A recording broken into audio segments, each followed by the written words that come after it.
Welcome to vidonko.com। আমি সঙ্গীতা, তোমাদের ম্যাথসের teacher. চলো দেখা যাক কি প্রবলেম আছে সলভ করার জন্য। একটি ঘনবস্তুর নিচের অংশ অর্ধগোলক আকারের এবং উপরের অংশ লম্ববৃত্তাকার শঙ্কুর আকারের।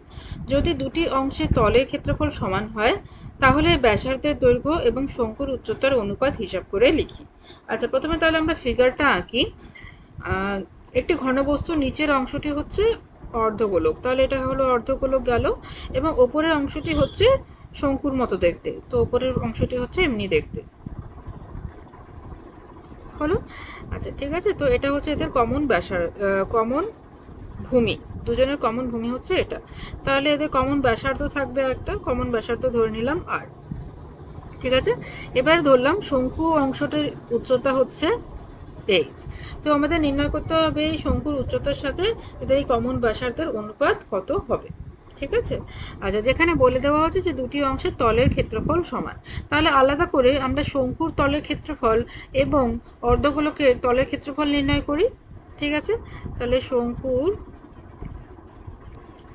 তলের ক্ষেত্রফল হচ্ছে পাই আর এল। আচ্ছা, এবার এল এখানে কি? এল হচ্ছে তির্যক উচ্চতা, এই যে তির্যক উচ্চতা সেটা হচ্ছে এল। ঠিক আছে, তাহলে শঙ্কুর তলের ক্ষেত্রফল হচ্ছে পাই আর এল। আচ্ছা, এবারে চলে যাই অর্ধগোলকের তলের ক্ষেত্রফল। অর্ধগোলকের তলের ক্ষেত্রফল কত হচ্ছে? 2 পাই আর স্কোয়ার, কারণ সম্পূর্ণ গোলকে তলের ক্ষেত্রফল হচ্ছে 4 পাই আর স্কোয়ার, তাহলে অর্ধগোলক হবে 2 পাই আর স্কোয়ার, এবং এই দুটো তলের ক্ষেত্রফল হচ্ছে সমান। তাহলে আমরা বলতে পারি 2 পাই আর স্কোয়ার ইজ ইকুয়াল টু পাই আর এল।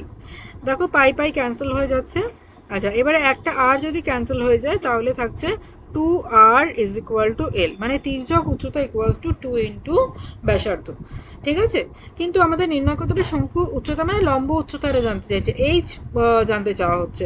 এই ব্যাসার্ধের সাথে এইচ এর অনুপাত কত, তাহলে এইচটা আমরা আবার পাবো কোথা থেকে? দেখো এখানে, দেখো এই যে ত্রিভুজটা, এখানে এই যে ত্রিভুজটা, এটা একটা সমকোণী ত্রিভুজ, তো যেখানে এল হচ্ছে অতিভুজ, এইচ হচ্ছে লম্ব, আর আর হচ্ছে ভূমি। তাহলে এখানে আমরা পাইথাগোরাসের উপপাদ্য যদি প্রয়োগ করি তাহলে সেখান থেকে আমাদের এইচ বেরিয়ে আসবে। তো পাইথাগোরাসের উপপাদ্য হচ্ছে L square is equal to H square plus R square. তাহলে H square is equal to হচ্ছে L square minus R square, তাহলে এইচ ইজ ইকুয়াল টু হচ্ছে root over L square minus R square. এবারে দেখো এল আমরা পেয়েছি 2r, তো সেটা আমরা এখানে বসাতে পারি। তাহলে এইচ ইজ ইকুয়াল টু হচ্ছে root over 4r square minus R square, so that is equal to root over 3r square, so that is equal to root over 3 into R. তাহলে এইচ আমরা পেলাম রুট ওভার 3r। ঠিক আছে, তো এটাই এবারে আমাদের অনুপাত নির্ণয় করতে হবে। তাহলে কি হবে? ব্যাসার্ধ, ব্যাসার্ধ মানে হচ্ছে কমন ব্যাসার্ধ, যেটা কমন অর্ধগোলক এবং শঙ্কুর ব্যাসার্ধ আর, তার সাথে শঙ্কুর উচ্চতা আয়তন, শঙ্কুর উচ্চতার আয়তন সেটা হচ্ছে এইচ। তাহলে আর বাই এইচ আমাদের জানতে চাওয়া হচ্ছে। ঠিক আছে, তাহলে R by H is equal to কত? R by root over 3r।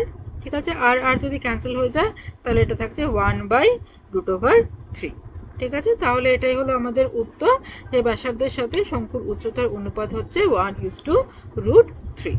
ঠিক আছে, তাহলে অনুপাত কি হচ্ছে? অনুপাত is equal to 1:√3. So this is our answer. Thank you for watching vidonko.com। অঙ্কের আরও প্রবলেম এবং সলিউশনের জন্য আমাদের ওয়েবসাইট অবশ্যই ব্রাউজ করো।